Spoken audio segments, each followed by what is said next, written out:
رمضان کا مطلب ہے جل جانا. کس چیز کا جل جانا؟ صلاۃ الاوابین حین ترمز الفصال. نیک لوگ ایک نماز پڑھتے ہیں کب؟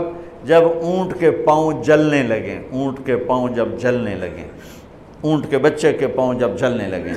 تو رمضان میں جل جانا، اس کا روزے سے کیا تعلق ہے؟ اس کا روزے سے تعلق یہ ہے کہ 360 دن سال میں ہوتے ہیں چاند کے لحاظ سے. 330 دن کے گناہ اللہ رمضان کے روزوں میں ہر روز میرے آپ کے گناہ جلاتا ہے، جلاتا ہے، جلاتا ہے. بھوک لگتی ہے ایک آگ بنتی ہے، پیاس لگتی ہے ایک آگ بنتی ہے.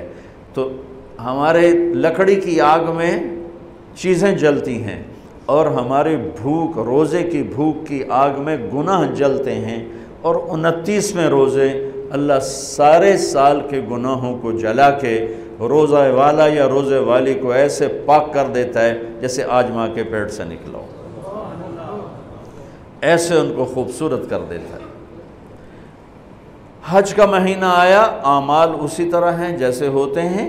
رمضان کا مہینہ آیا تو میرے نبی کا اعلان ہو گیا ایک فرض 70 فرض کے برابر ہو جاتا ہے. کمال.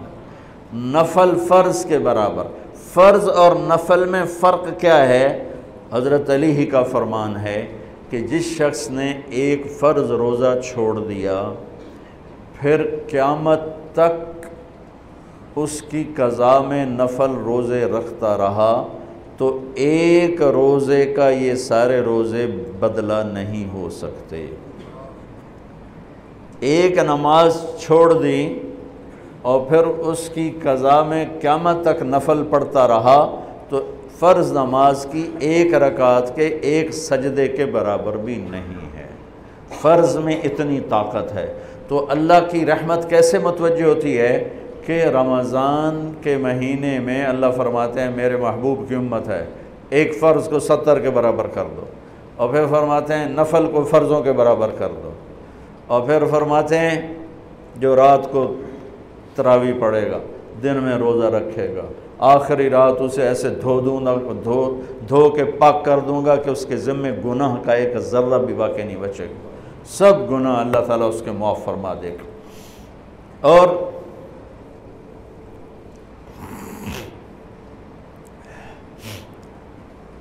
میرے نبی نے فرمایا من صام رمضان ایمانا و احتسابا.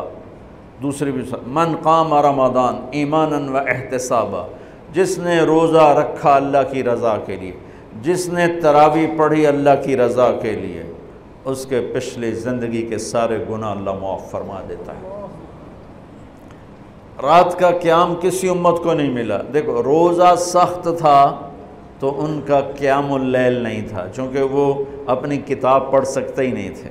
رمضان میں اللہ نے آسمانی کتابیں اتاریں. یکم رمضان کو ابراہیم علیہ السلام پر، 2 رمضان کو تورات موسیٰ علیہ السلام پر، 8 یا 6 رمضان کو عیسیٰ علیہ السلام ان پر، موسیٰ علیہ السلام ان پر، داؤد علیہ السلام پر زبور کو اتارا. اور 12 یا 18 رمضان کو عیسیٰ علیہ السلام پر انجیل کو اتارا. اور 21 رمضان کو اللہ تعالیٰ نے پیر کی رات لیلۃ القدر میں غار حرا کے اندر اللہ تعالیٰ نے اپنے محبوب پر کتاب کو اتارا. وہ کتابیں فل آ گئیں، لکھی لکھائیں. قرآن فل نہیں آیا. قرآن صرف ایک سورت کے 19 الفاظ آئے بس. اور پھر 23 برس میں قرآن اترا. کتنے انبیاء ایسے گزرے ہیں جن کے پاس جبریل زندگی میں ایک دفعہ آیا، زندگی میں جبریل ایک دفعہ. اور 1 سے لے کر آگے کوئی تعداد مقرر نہیں ہے، 100 دفعہ 200 دفعہ. لیکن آپ حیران ہوں گے ہمارے نبی پر جبریل 23 برس میں 24,000 دفعہ آئے. 24,000 دفعہ، جو ایک عجب العجائب ہے، عجب العجائب ہے. تو میرے بھائیوں، رات کی تراویح، دن کا روزہ۔ تراویح میں کیا ملنے والا ہے؟ میرے نبی کا فرمان ہے ہر سجدے پہ 1500 نیکی، ہر سجدے پہ 1500 نیکی۔ تھوڑی اپنی کاروباری مصروفیت گھٹاؤ، اپنی کاروباری مشقت گھٹاؤ، اپنے ملازموں کی بھی مشقت گھٹاؤ تاکہ وہ تراویح پڑھ سکیں، روزہ رکھ سکیں، بشاشت سے پڑھ سکیں، اور اللہ کا فضل ہے ڈھیلے سے ڈھیلا حافظ بھی ہو تو 1.5 گھنٹے میں سارا کچھ نمٹ جاتا ہے۔ اتنی سی ہمت کرو میرے بھائیوں کہ افطاری میں تھوڑا کھاؤ۔ اگر تم پہلوانوں کی طرح شروع ہو گیا نا، پھر تو تم سے عشاء بھی نہیں پڑھی جائے گی، تراویح تم نے کیا پڑھنی۔ روزہ جسم کی فالتو چیزوں کو جلاتا ہے۔ روزہ ایک قوت پیدا کرتا ہے ایمانی شیطان کے خلاف۔ وہ کیسے پیدا کرتا ہے شیطان کے خلاف؟ اللہ تعالیٰ حلال کو بھی حرام کر دیتا ہے۔ جب بیوی کو بھی شہوت سے دیکھنا حرام ہو گیا اور یہ اس پہ قابو پا گیا تو اوروں کی عزت کو یہ حرام نظر سے کیوں دیکھے گا؟ جب یہ حلال کھانا چھوڑ گیا تو یہ جھوٹ کیوں بولے گا؟ یہ گالی کیوں دے گا؟ یہ غیبت کیوں کرے گا؟ جب یہ کان میں دوائی ڈالنا چھوڑ گیا کہ روزہ ٹوٹ جاتا ہے تو یہ اوروں کی غیبت کیوں سنے گا؟ اوروں کی برائی کیوں سنے گا؟ جب یہ آنکھ میں دوائی نہیں ڈالتا ہے کہ وہ حلق میں جاتی، وہاں سے وہ پیٹ میں چلی جاتی ہے، روزہ ٹوٹ جاتا ہے، تو یہ ان آنکھوں سے غلط کیوں دیکھے گا؟ یہ غلط کیوں کسی کی عزت کے اوپر اپنی بددیانت نظر کو ڈالے گا؟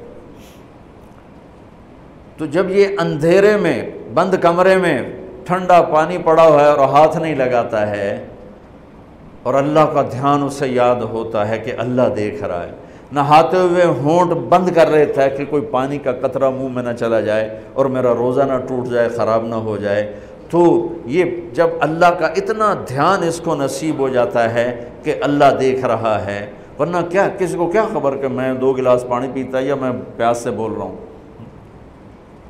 تو جب وہ اللہ کو اتنا اپنے دھیان میں لے آتا ہے کہ اللہ دیکھ رہا ہے، میں پانی نہیں پیوں گا، اللہ دیکھ رہا ہے، میں بیوی کو ہاتھ نہیں لگاؤں گا، اللہ دیکھ رہا ہے، میں کسی کی عزت پر بری نظر نہیں ڈالوں گا، اللہ دیکھ رہا ہے، میں کسی کی برائی نہیں سنوں گا، اللہ دیکھ رہا ہے، میں کسی کی برائی نہیں کروں گا، تو پھر جب یہ بازار میں جائے گا تو جھوٹ تو نہیں بولے گا، جب یہ تولے گا تو غلط تو نہیں تولے گا۔ ہاں یہ الگ بات ہے، بہت سے مجھے ملے کہ جب بس رمضان میں جھوٹ چھوڑ دیتے ہیں، اس تو بعد پھر شروع ہو جاوی تھا رمضان میں رشوت نہیں لیتا ہوں، اس تو بعد پھر شروع ہو جاتا ہے۔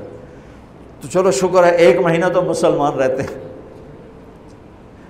اچھا اس کی وجہ کیا ہے کہ رشوت خور کہتا ہے جی رمضان میں نہیں، جی نہیں، رمضان میں جھوٹ نہیں بولنا، رمضان میں صحیح تولنا ہے، رمضان میں غلط نہیں تولنا ہے۔ کیوں؟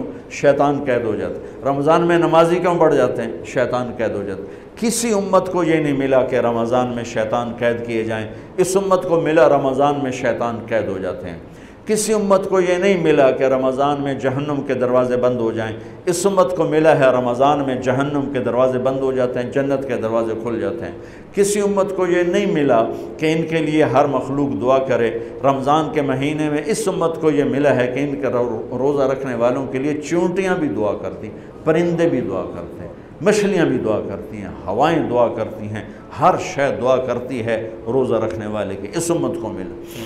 کسی امت کو یہ نہیں ملا کہ آخری رات ان کی سب کی بخشش ہو جائے، اس امت کو ملا ہے کہ رمضان کی آخری رات سب کی بخشش ہو جاتی۔ کسی امت کو یہ نہیں ملا کہ جنت کی حوریں انہیں روزوں میں یاد کریں، اس امت کو ملا ہے کہ اللہ تعالیٰ جنت کو کہتا ہے کہ تو تیار ہو جا، میک اپ کر لے، میرے بندے آ رہے ہیں، دلہن بن جا، سج دھج کے مجھے دکھا دے تاکہ میں اپنے بندوں کو پیش کروں تحفے کے طور پر۔ یہ ہے تمہاری بھوک کا بدلہ، یہ ہے تمہاری پیاس کا بدلہ۔